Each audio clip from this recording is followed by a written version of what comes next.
Il y a la guerre contre le service public qui ne fait pas bien son métier, selon ce que vous expliquez. Puis il y a la guerre également contre une extrême gauche qui a versé dans l'antisémitisme.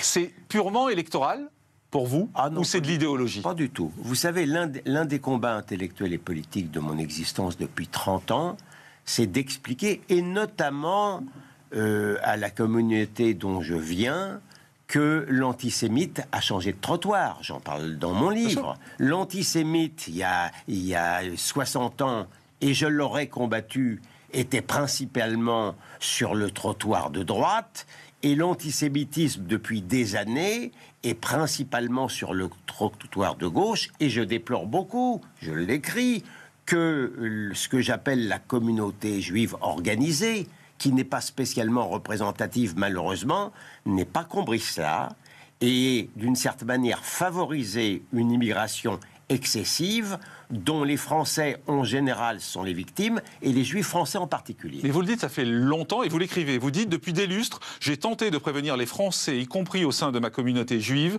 organisée, des dangers de l'immigration massive et islamique. On ne vous a pas écouté?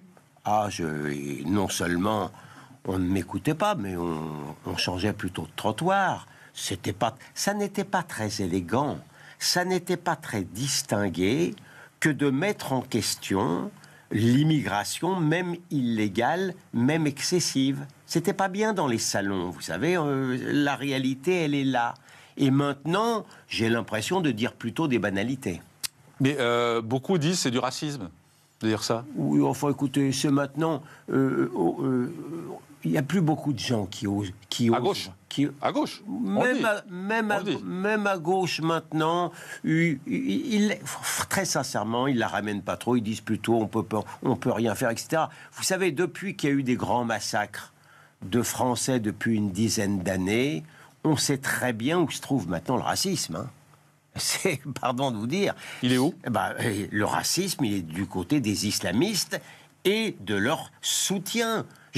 Donc du côté de l'extrême gauche. Je ne crains pas d'écrire que je tiendrai M. Mélenchon comme responsable moralement, à Dieu ne plaise, du juif qui sera assassiné prochainement par un islamiste. Ils sont leurs alliés, non seulement objectifs, mais subjectifs. Ils ne se cachent plus. On ne peut pas les traiter d'hypocrites. Ils font même plus semblant. Ils tiennent le Hamas comme un mouvement de résistance, comme le dit Madame Obono. Ils ont des liens reconnus avec le FPLP terroriste qui a participé au massacre.